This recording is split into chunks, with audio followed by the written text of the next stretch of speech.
a nossa casa. E convido todos, depois dessa música, com o coração sereno, a lembrarmos sempre da presença do nosso amado Mestre Jesus, que nos convida há anos para o trabalho do bem, para a nossa própria reforma, para amar e perdoar, e ainda nos encontramos distantes. Auxilia-nos, Senhor, nos dê força, coragem e resignação para abraçarmos todos os momentos das nossas provas, tudo aquilo que programamos, e também para nos evoluirmos moralmente. Abençoa, Senhor Jesus, nosso amado planeta, onde tantos ainda desconhecem o seu ensinamento. Abençoa, Senhor, os nossos governantes, para que não caiam em erros, que estejam sempre dispostos a servir. Qual é o objetivo dessas funções? Que eles lembrem que o governo é para ajudar, auxiliar o povo. Abençoa, Senhor, também todos os trabalhadores que movem o nosso Brasil, seja na área da segurança, que possam fazer sempre o seu melhor, levando sempre em consideração o respeito ao próximo. Abençoa também os da área da educação, que possam sempre lembrar da missão que têm, de ensinar com carinho e amor todos aqueles que chegam até eles. Abençoa também, Senhor, os que trabalham na área da saúde, que possam tratar cada enfermo como um ente muito querido, dando ânimo e fortalecendo sempre a esperança. Enfim, Senhor, abençoe todas as áreas, sejam motoristas, os agricultores, para que possam sempre fazer o seu melhor, com muito carinho. Hoje agradecemos também a oportunidade desta casa, dos espíritos que aqui chegaram antes que nós, prepararam um ambiente, aqueles espíritas, os primeiros que chegaram aqui na região. Sabemos que tiveram muitas dificuldades, mas mesmo assim eles perseveraram.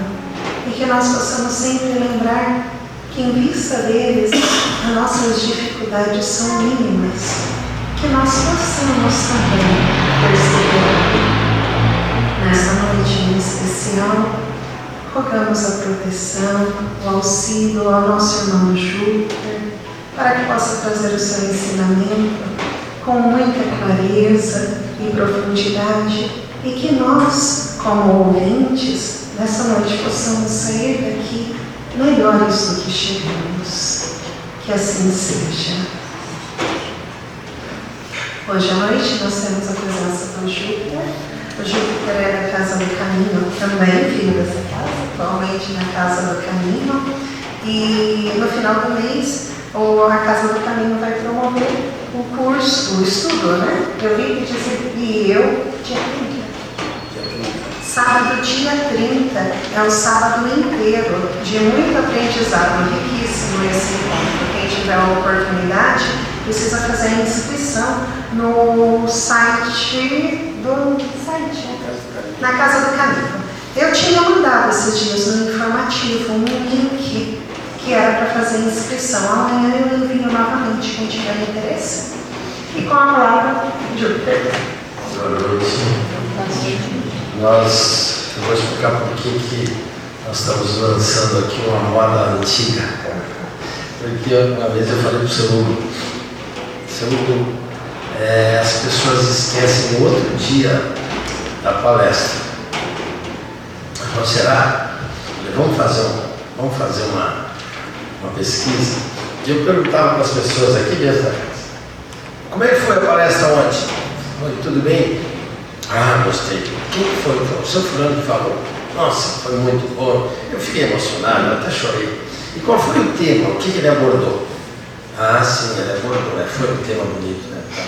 Mas eu chorei, fiquei emocionado. Mas qual foi o tema? O tema. No outro dia a gente não lembra nada. Então, e a outra coisa importante é o seguinte, toda instrução, toda palestra na Casa Espírita tem que ser direcionada para quem está chegando. Uma vez eu falei para a Jane, falei para o Zé Antônio, eu falei assim, olha, a gente prepara a palestra para o seu Hugo. Está errado? O seu Hugo já sabe tudo. Nós não precisamos fazer palestra para o seu Hugo, nós precisamos fazer para quem está chegando na casa, para quem está adentrando a doutrina espírita, para que os postulados, as coisas importantes sejam colocadas, como o que nós vamos abordar hoje. Eu dei o nome de imortalidade. O Evangelho é a Boa Nova, né? A tradução da palavra Evangelho é Boa Nova. A maior nova de Jesus foi a imortalidade do Espírito. Todo mundo fala, o amor, não sei o que, isso são as boas velhas. Já estava estabelecido nos 10 mandamentos uma série de postulados. Jesus traz o maior de todos, que é a imortalidade do Espírito. Mas nós espíritas não assumimos, não aprendemos esse conceito. E aí tem uma outra coisa que eu quero falar para vocês. Nós precisamos educar os nossos netos, os nossos filhos. E essa garotadinha que está vindo aí, tem esse negócio na mão. E tudo aquilo que a gente fala, eles vão pesquisar. Se você dá para eles condição, né, filosófica e científica do que você está falando, eles adoram. Agora, se você fica pregando na cabeça deles, falando como era o Espiritismo na moda antiga, 50 anos atrás, eles não querem saber disso. E eles rapidamente viajam para o agnosticismo e daí para o materialismo e logo estão se dizendo ateus e não suportam mais. Essa dificuldade está dentro do movimento espírita, do movimento católico, do movimento evangélico. Eu tenho pacientes de todas essas áreas, eu pergunto para eles, e os nossos filhos depois da adolescência, somem, vão voltar como nós voltamos, pela dor, depois dos 40. A gente volta para a doutrina espírita pela dor. Não que a gente vá conseguir que os nossos netos, os nossos filhos não sofram. Não, isso está dentro da programação reencarnatória deles. Nós recebemos um programa e nesse programa existe uma coisa abençoada, uma lei que se chama dor. Quando o programa bio-sócio-psico-espiritual trava o biológico, ou o social, ou o psicológico, ou o espiritual, tem alguma dificuldade, liga uma campainha para salvar o problema, para salvar a encarnação, que se chama dor. Vocês vão achar no Evangelho. Alegrai-vos quando a dor bater na vossa porta. Mas como entender isso? Como é que a gente vai se alegrar com a dor? Pois é, a dor vem salvar o problema. Porque nas últimas encarnações a gente não deu conta do programa. E a gente fracassou redondamente. E recebemos nova oportunidade reencarnatória e o programa começa a ser dominado pelo materialismo. Mas o livro do Ernesto Bozano, que se chama A Crise da Morte. Mas o livro do Ernesto Bozano não é da morte. O livro do Ernesto Bozano é sobre a vida. Nós precisamos saber como é que é do lado de lá. E nós precisamos saber de uma coisa muito importante. Você não entra na vida nem sai da vida. Estamos sempre na vida, ora encarnados, ora desencarnados. Esse conceito é fundamental. A vida é uma só. As existências é que são múltiplas. Então, nós não entramos na vida pelo útero materno, nem saímos da vida pelo fenômeno da morte. O útero materno e o fenômeno da morte são eventos biológicos fundamentais para a nossa evolução. Nascimento e morte fazem parte do processo evolutivo. E como que é o passado? O passado a gente tem que levar para os nossos netos a terapia de vidas passadas, a hipnoterapia, a terapia de vidas passadas, para que eles se interessem e entendam o processo de reencarnação. Eles gostam muito de saber como que que você pode, através de um processo terapêutico, viajar e ver vidas passadas que você viveu. O Zé Antônio fez muita terapia de vidas passadas no meu consultório. Nós tínhamos consultório junto. Ele estudava, ele passava, eu fiz o meu intraútero, que eu já contei para vocês. A Tânia, minha esposa, fez várias regressões de memória, os nossos amigos, o pessoal da Casa do Caminho, e a gente vai juntando as peças desse quebra-cabeça fantástico, divino, que é a nossa anterioridade. Por isso que Jesus fala para Nicodemos: eu te conheço de bem antes. Eu te conheço, Nicodemos, de bem antes. Então todas essas vidas passadas se manifestam agora para nós. É como elas estão na nossa cara, elas estão formatando a nossa personalidade. E nós não tínhamos conhecimento disso. A gente tinha a noção infantil de que tudo começa no nascimento e tudo termina na morte. Não é. A anterioridade, as vidas passadas, formatam o nosso jeitão, a nossa personalidade, o nosso modus operandi. Se eu fui um guerreiro, eu tenho um jeitão de guerreiro, quero levar tudo na... Então, isso é muito importante que a gente saiba.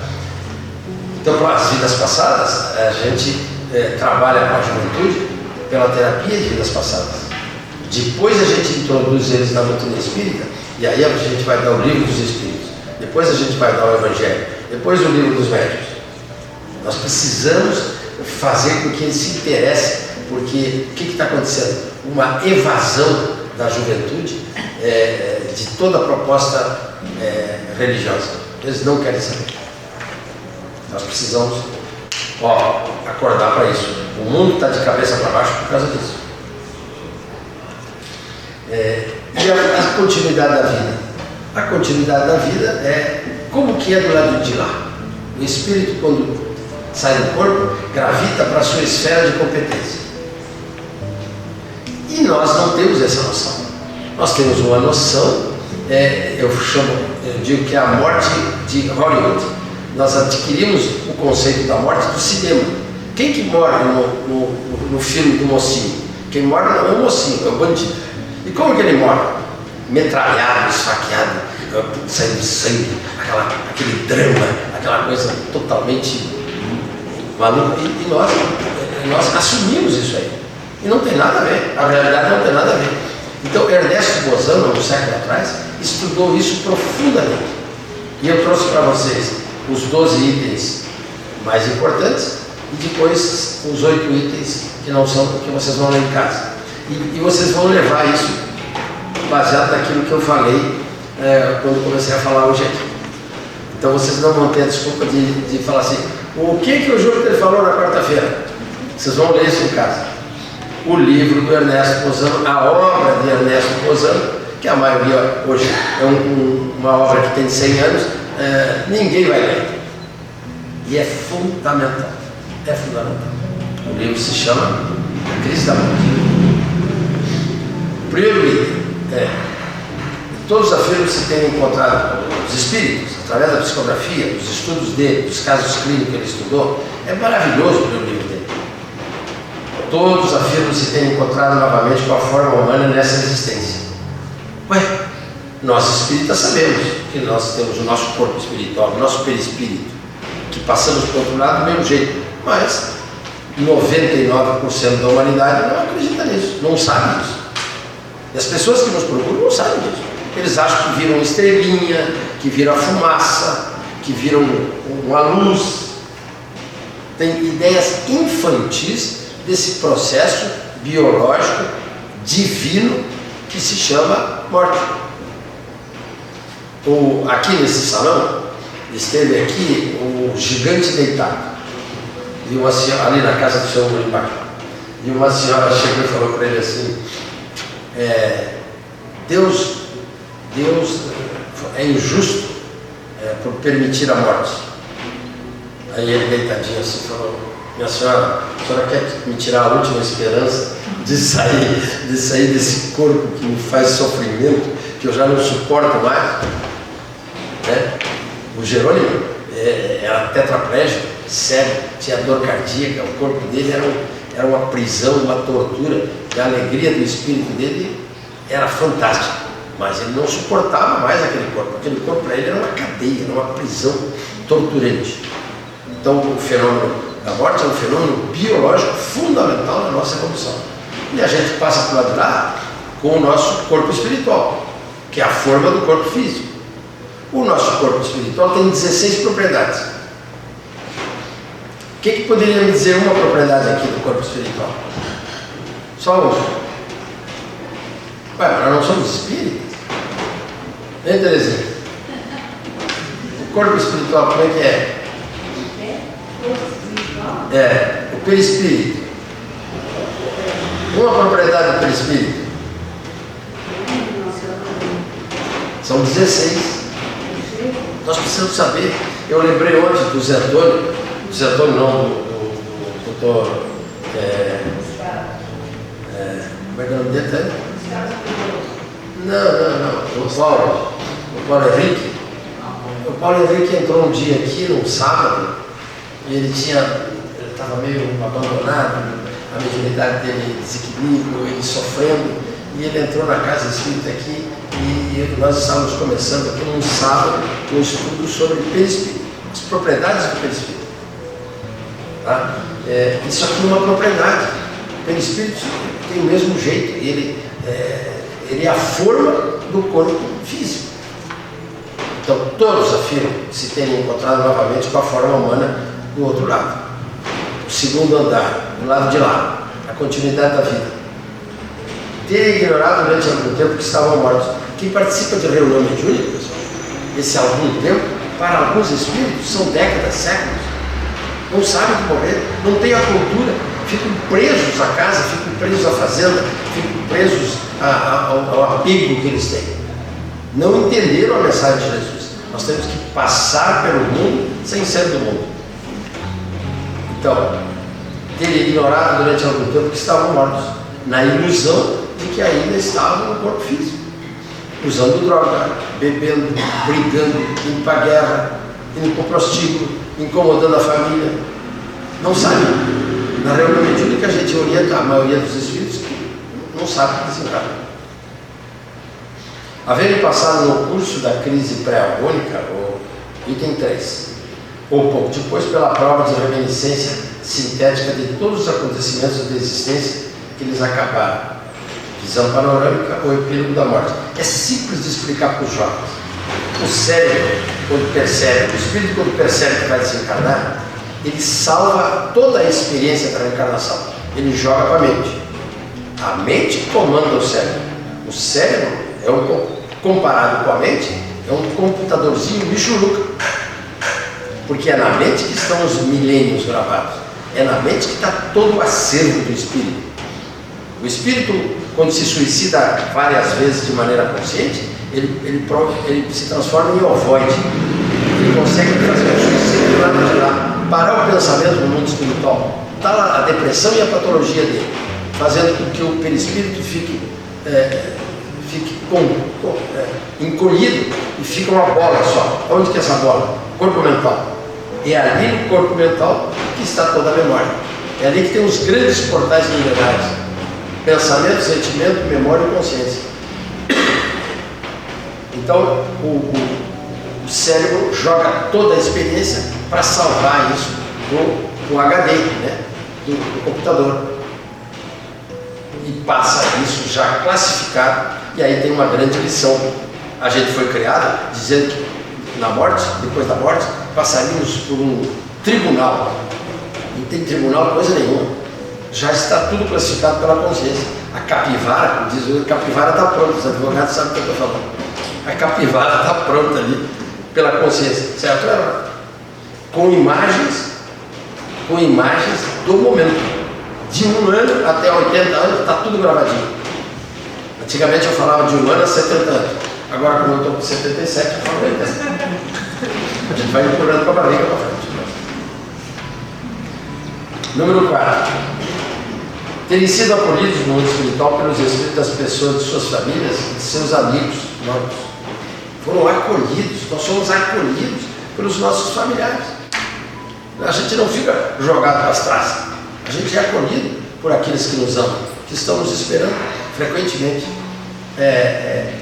E do lado de lá eles se alegram. E do lado de cá a gente fica chorando histericamente. Ou eles estão errados, ou nós estamos errados. Exatamente por não entender que o fenômeno da morte é um fenômeno biológico divino. Nascimento e morte são fenômenos divinos, é a obra de Deus. Mas o nascimento a gente festeja, e a morte a gente tem uma crise histérica. Ai, coitadinho. E depois fala umas bobagens. Descansou. Mas descansou o quê? Não tem descanso de lá. Vai trabalhar. Então o Bozano detona tudo isso aqui. Terem sido acolhidos no mundo espiritual pelos espíritos das pessoas, de suas famílias e de seus amigos. Um dos casos do Bozano era a guerra dos Estados Unidos. 2 rapazes, uma das guerras, né? Os Estados Unidos faz guerra faz séculos. Todas as guerras do mundo eles estão lá. Um dos rapazes, eram 3 amigos, muito amigos. 2 desencarnaram precocemente na guerra. 1 ano depois, o terceiro desencarnou também. Aí ele acorda no espiritual, abre os olhos e vê os 2 amigos ali olhando para ele. Ele falou, mas como é que vocês estão aqui? Vocês já morreram? Aí os amigos olharam para ele e falaram assim, o que você acha? E você está conosco aqui? O que você acha? Mas, quer dizer que eu morri?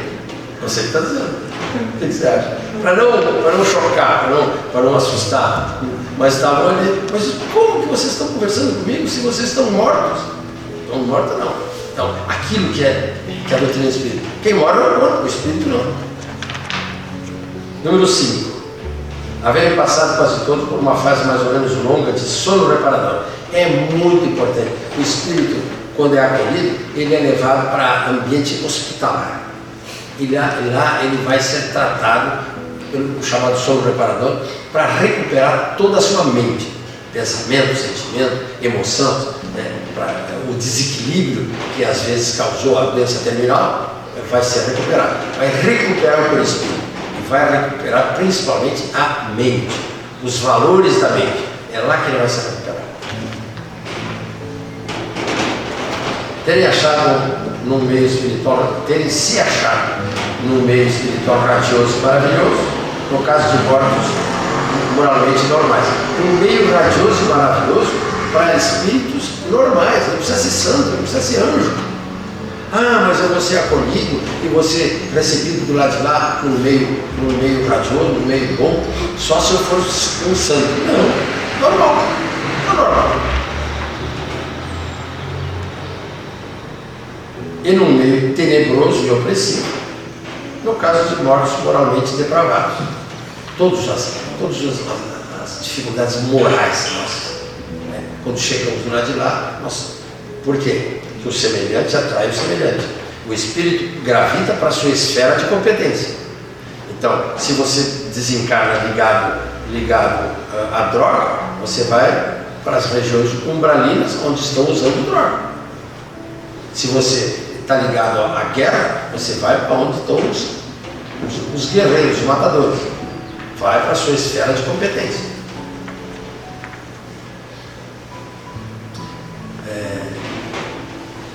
Terem reconhecido que o meio espiritual era um novo mundo objetivo, substancial, real, análogo ao meio terrestre espiritualizado.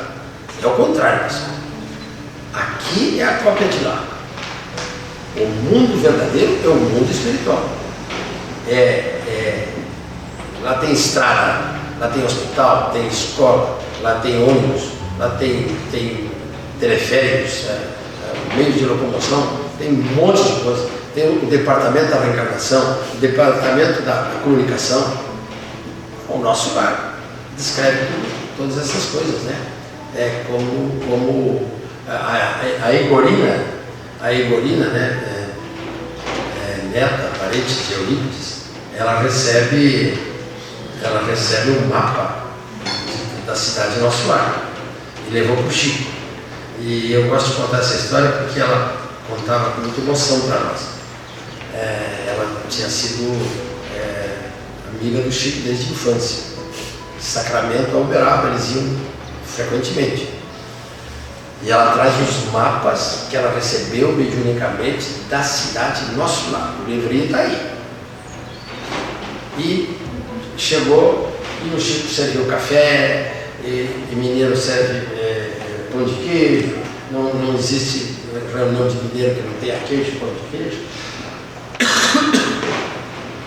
Aí conversaram. Aí ele falou assim, agora ela botou os mapas em cima da mesa. Olha como o Chico é. Agora, a nossa amizade fica de lado. Porque nós vamos tratar de coisa séria, que é doutrinismo. Ela falou que o coração dela parou. O coração parou. E ele ficou olhando os mapas minutos, olhando, examinando, desenho por desenho. Lá, cansadas, ela já estava quase desmaiando. Ele falou, aqui é o departamento da reencarnação, aqui é o ministério tal, assim. Pode publicar, que é autêntico. Então, a cidade Nosso Lar, que fica acima do Rio de Janeiro, é um exemplo do que é o mundo do lado de lá. O mundo real. O nosso aqui é que é passageiro. Porque se explodir o planeta Terra hoje, blum, né? Esses loucos das guerras aí jogam todas as ogivas nucleares, o que vai acontecer com o planeta? Vai explodir. Blum.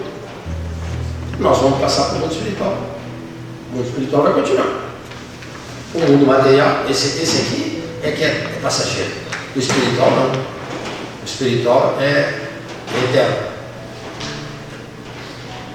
Haverem aprendido que isso era devido ao fato de que no mundo espiritual o pensamento constitui uma força criadora, por meio do qual todo espírito existente no plano astral pode reproduzir em torno de si o meio de suas recordações. Você plasma ao seu redor o seu ambiente, auxiliado evidentemente por espíritos que já têm mais experiência, e você vai preparar o ambiente que você quer, uma sala para você, um jardim para você, aquilo que você precisa para dar continuidade à vida do mestrado. E aqui tem mais informação. Não ter tardado a saber que a transmissão do pensamento é a forma da linguagem espiritual. Se bem certos espíritos recém-chegados se iludam e julguem conversar por meio da palavra. É o pensamento. A comunicação é através de pensamento. Todo texto vai por pensamento. Não precisa bater boca que nem nós podemos fazer assim. É tudo por pensamento. Daí a importância da gente, desde agora aqui, estudar pensamento. Entendermos o nosso pensamento. Já pensou você chegar do lado de lá e continuar com pensamentos desequilibrantes? Pensamentos malévolos, pensamentos totalmente não admissíveis? Que vergonha que a gente vai passar lá, se a gente não domina o nosso pensamento. Ódio, raiva, sexo, violência, tudo vai sair de nós. Por isso que o espírito não suporta ficar num certo nível onde todo mundo tem um pensamento equilibrado. Ele vai baixando de nível. Lógico. Ele vai para o meio que é aceito por esses pensamentos desequilibrantes. Número 10. Tenho verificado que, graças à faculdade da visão espiritual, se achavam em estado de perceber os objetos de um lado a outro pelo seu interior e através dele. O espírito vê através da matéria. Tem a capacidade de ver, a matéria não é dificuldade para ele. Haverem comprovado que os espíritos se podem transferir temporariamente de um lugar para outro, ainda que muito distante. por efeito apenas de um ato da vontade, o que não impede também posso passear no meio espiritual, voejar a alguma distância do Sol, volitar, se usa volitar, mas o pensou, ele se dirige imediatamente, ele viaja pelo pensamento na hora, né? Os espíritos já equilibrados. Olha que coisa, então a gente lá não vai precisar de gasolina e diesel, né? Não vai precisar comprar. Pensou, não precisa automóvel, você vai onde você quer, voeja, volita. Terem aprendido que os espíritos mortos gravitam fatalmente e automaticamente para a esfera espiritual que lhes convém, por virtude da lei de afinidade. Então, depois tem os outros itens que vocês vão ler, que ele considera que nem todos contaram isso, que são mais 6 itens.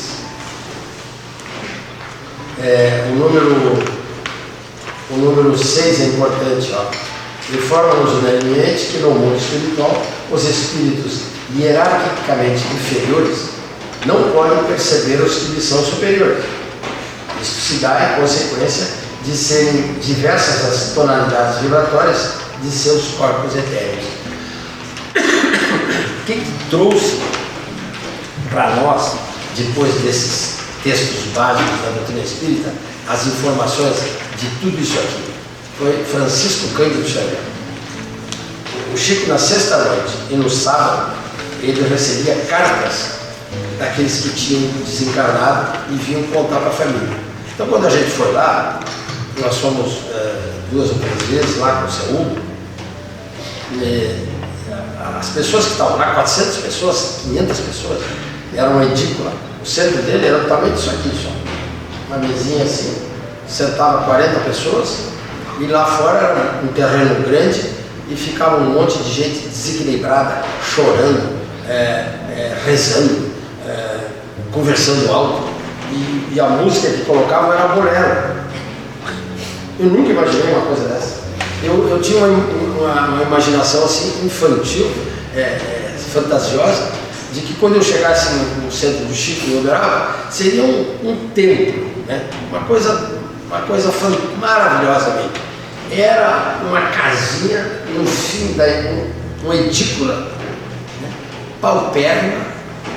Ele psicografava das 7 às 8.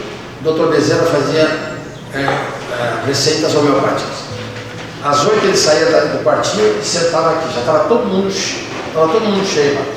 400 pessoas loucas, só tinha louco ali. Não tinha espíritas. Eram pessoas que iam buscar a psicografia dos familiares, loucos obsidiados. E o Chico sentava ali e psicografava das 8 às 3, 4 horas da manhã, sem parar. 200 lápis, uma caixa com 100, 200 lápis, tá? Ele gastava todos. Várias resmas de papel, ele gastava todas. Fazia uma pilha de papel assim. Depois virava, ia no nome e chamava as pessoas. Aí vinha uma família que recebia uma mensagem com tanto detalhe, com o nome do avô, o apelido do avô, da onde que era, eram tudo de fora de Uberaba, eram pessoas de outros estados, de fora do Brasil, recebiam aquelas psicografias e aquilo resgatava uma família. Aquela família saía dali, voltava daí 1 mês, 2, 3, recebia outras mensagens e fundava na sua casa um grupo de estudo. E esse grupo de estudo gerava um centro espírita. Então, o Chico plantou, parece que mais de 10 mil centros espíritas no Brasil, desse jeito. Levava a família ao estudo, né, a fazer um estudo da doutrina espírita. E geralmente naquela família tinha um médico, ou 2 ou 3, e se formava ali, ao redor daquele grupo, um centro espírita. Foi assim que a família Redondo, em Londrina, aluno 2 filhos, uma menina, um espírito já emancipado, um espírito já de grande emancipação, poetisa. Ela pula na piscina, faz uma lesão, vai para a UTI, 2 semanas desencarnou. Ela incomodou tanto Dom Albano, o bispo de Londrina, que ela morava ali, que o Dom Albano um dia falou para ela assim, vai no Chico Xavier. E ela foi. Foi uma vez, foi duas, foi três, aí ela recebe uma carta. Recebe uma carta do Chico, da Lana, dizendo para ela, mãe, as rosas que você compra e leva no cemitério todos os dias, ela levava todos os dias de manhã cedo uma dúzia de rosas. E você leva no cemitério onde eu nunca estive. Olha só, eu acho importante isso aí. A Helena fala para a mãe dela, você leva uma dúzia de rosas no cemitério onde eu nunca estive. Transforma essa dúzia de rosas em pães e dá para as crianças que passam fome nas ruas de Londrina. Aí ela começa a se interessar, estudar. O Zé Maria veio de Uberaba, formamos um grupo de estudos. Dali nós fomos para a Favela Marisa, da Favela Marisa nós fomos para abrimos um trabalho com crianças lá na rua Noitimbó, perto do Detran. Depois é que nós fomos para o prédio que nós estamos ali. A gente acolhia meninos cheiradores de cola de sapateiro, cachaça, tinha cola de sapateiro. E eles abriram depois uma creche ali no Tóquio, que se chama Tia Dani. Então o Chico, através desse esclarecimento das pessoas, fazia com que se salvasse a programação reencarnatória de uma família inteira. Então esses espíritos que vêm e desencarnam precocemente, frequentemente eles vêm para salvar um grupo social, provocando, através da dor que eles causam, o despertar das consciências, que é o que a doutrina espírita tem como objetivo maior. A doutrina espírita vem para o despertar das nossas consciências. Mas a gente tem que responder questões básicas do homem. Da onde que eu venho? O que eu estou fazendo aqui? Para onde que eu vou? Isso tem que ser tranquilo dentro de nós. Da onde que você veio? Quais são as suas vidas passadas? Você não precisa saber se você estava no Oriente, no Ocidente, na África, na Ásia.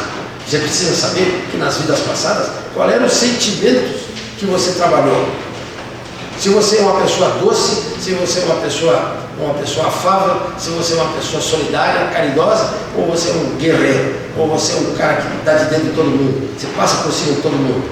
Se você guarda mágoas, se você tem ódios, se você não perdoa, uai, todos nós somos assim. Então a gente vem, da onde que eu venho? Eu venho de experiências passadas, onde eu cultivei só tranqueira no meu coração. O que eu estou fazendo aqui? Estou numa programação reencarnatória para ver se eu melhoro. Se eu consigo dominar sentimentos patológicos dentro de mim. Eu deixo de ser um neurótico, um psicótico. Eu deixo de ser uma pessoa que ao meu redor só semeio tempestade.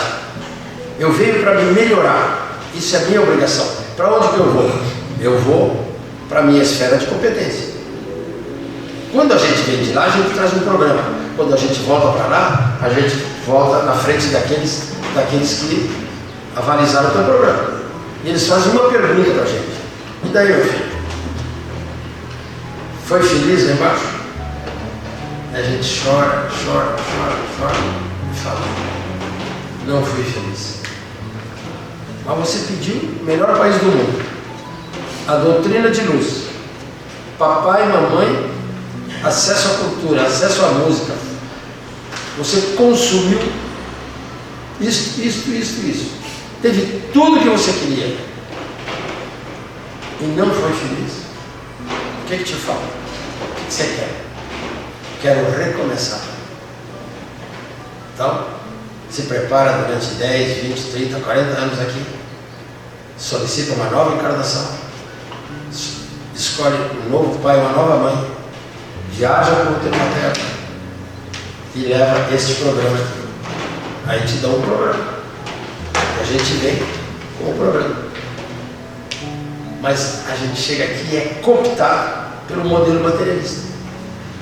A gente vem com todo o programa sério. As crianças hoje, elas vêm espiritualizadas. As crianças hoje são totalmente diferentes do nosso tempo, pessoal. presta atenção nessa criançada que está nascendo aí. Eles vêm com a programação espiritual aflorada. E a gente faz absoluta questão de apagar tudo isso.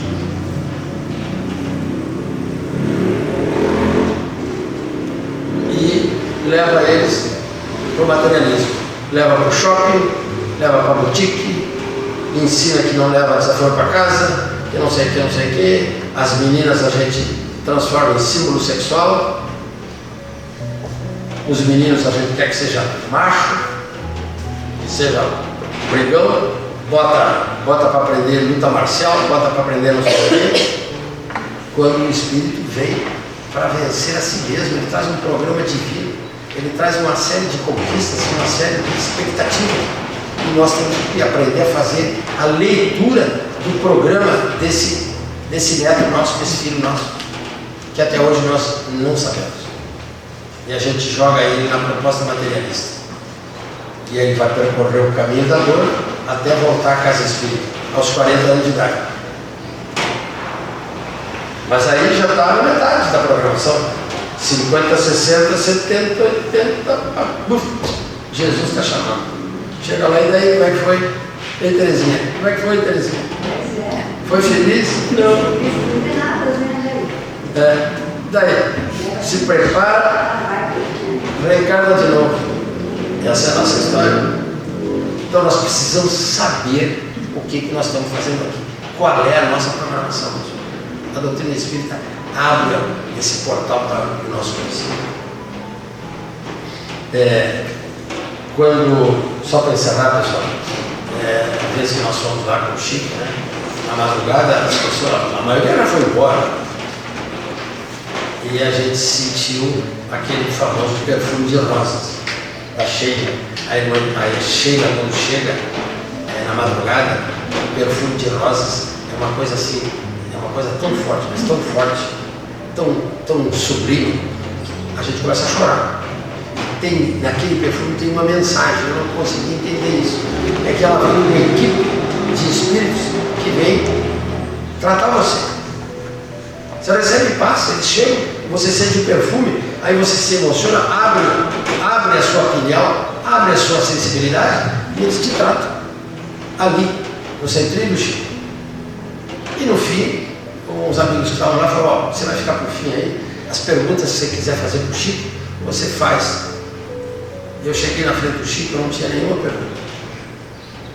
Porque no momento que a Sheila nos atendeu, que eu senti aquela coisa divina, eu tinha certeza de tudo que era da minha responsabilidade, o que eu tinha de defeito, o que eu tinha de carências, o que eu tinha de potencialidade. Eu não tinha nenhuma pergunta para fazer para ele. E eu não tinha coragem de olhar na cara dele. Fiquei assim na frente dele. Eu só consegui beijar a mão dele. Diante de um ser de luz desses, você não tem perguntas. Porque você sabe, a vibração dele é tão doce, tão elevada, que a sua consciência abre a consciência. Você não tem perguntas. Você sabe tudo. Então, nós tivemos a felicidade de chegar um dia lá e conversar com Francisco Cândido Xavier, que deixou uma obra para ser estudada para os próximos séculos. Ele deixou 412 livros, que já estão reeditando alguns, não sei o que, já passou de 500. É uma obra para ser estudada para as próximas décadas, os próximos séculos, de medicina, filosofia, espiritualidade, tudo que nós precisamos saber. Eu quero que vocês terminem de ler em casa, né, para que não esqueçam. Se quiserem, o livro se chama A Crise da Morte, de Ernesto Posé. Muito obrigado, uma boa noite. Nós que agradecemos pelo aprendizado da noite, por sinal riquíssimo, né? Essa semana eu vi um comentário sobre a morte, a imortalidade, e que assim, um item talvez importante que a gente poderia considerar, principalmente quem não é espírita, ou ainda nós dizemos espírita, mas a gente chora, se encontra ainda fragilizado quando fala de morte, é que a gente tem que imaginar que a morte é um portal. E a pessoa que está indo, ela só está de costa para quem está ficando, porém ela está de frente para aqueles que estão recebendo. E como é importante isso, né? Quando o Júpiter aqui falou tantas coisas, eu não sei se a gente ia precisar do papel para lembrar amanhã não, viu? Mas o que eu achei interessante, que quando comentou sobre a Evelina, nós temos aqui na casa um quadro com o mapa do nosso lar, está ali na biblioteca. É aquele lá. É aquele lá. Para quem não conhece, quiser ver, eu ia procurar na internet, eu não procurei outra vez. Mas tem aqui na biblioteca da casa, tem um mapa descrito do nosso lar. Vocês usariam para as crianças? Não? Vale a pena. E para todos que não conhecem, vale a pena também. Júpiter, muito obrigada, que Deus abençoe imensamente. Para quem não soube responder quais são os 16 itens do perispírito, nós convidamos para participar do estudo sistematizado da doutrina espírita, que iniciou nessa segunda, toda segunda das 7h30 às 9h. Estão todos convidados. Quem já conhece pode relembrar ou até auxiliar os que estão chegando, e quem não sabe vai ser uma oportunidade para aprender. Convido os trabalhadores. Se a gente seguisse o seu caminho, seria feliz.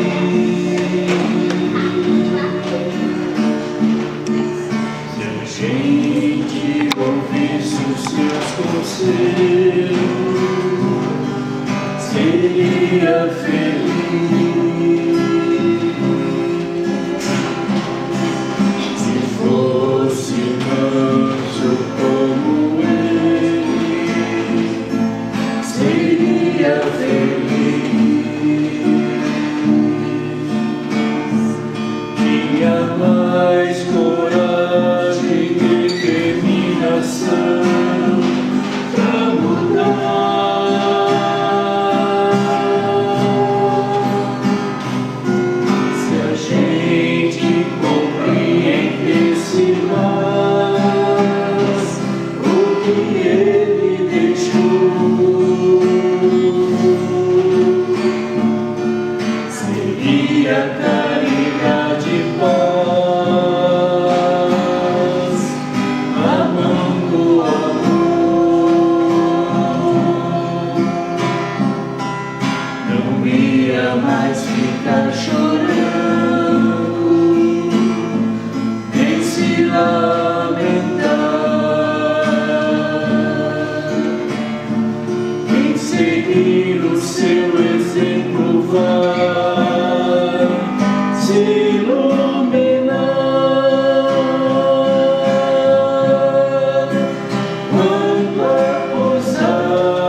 Caído, usou a luz do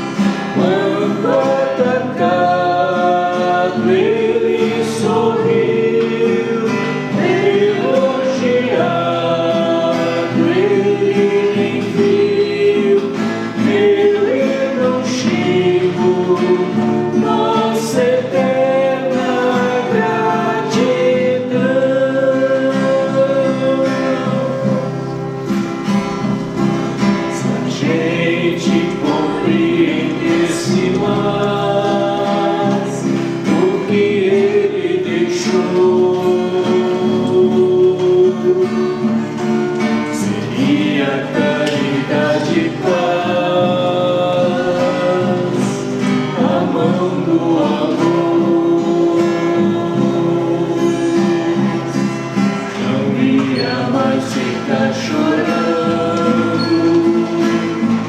em se lamentar. Quem seguir o seu exemplo vai se iluminar. Quando alcançarmos o amor, gloriar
rogando a paz aos nossos corações, vamos encerrando o trabalho da noite, pedindo ao Mestre que nos abençoe, nos fortaleça na fé e no desejo de sermos úteis nesta reencarnação e nas próximas também.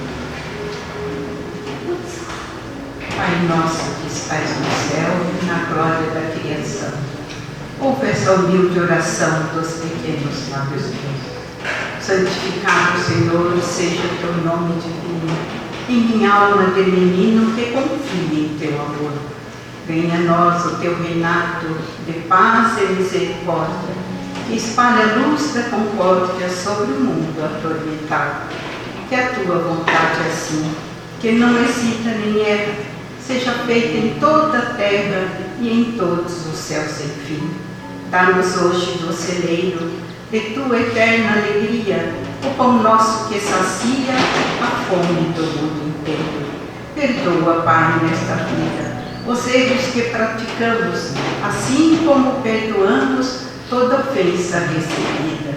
Não deixes que a tentação nos vença a carne mortal, e nem permitas que o mal nos domine o coração.